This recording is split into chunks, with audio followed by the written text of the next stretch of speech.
That was a clip from a movie called Network from 1976.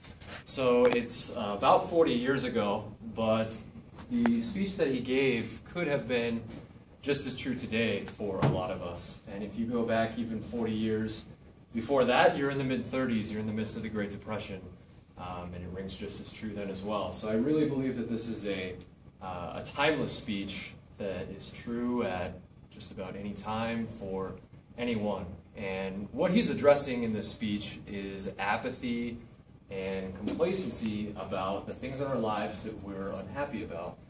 This might be a global issue. You know, right now we have disease and famine in Africa. We have a war in Syria. There's unemployment, environmentalism. Maybe for you it's something a little bit more personal.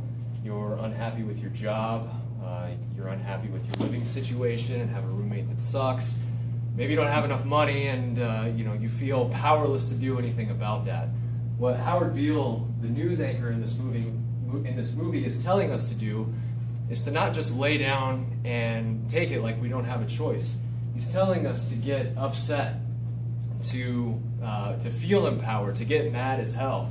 As the famous quote says in the speech, and to feel like you can really do something about those things that so many of us maybe feel powerless about. For me personally, I think this is very successful at doing that. If I ever need a pep talk of some kind, or I'm feeling, maybe like things negative in my life I can't do much about, sometimes you just need a little bit of motivation. You need to get a little bit angry about those things that you're unhappy with, and then suddenly you find the will to make it happen.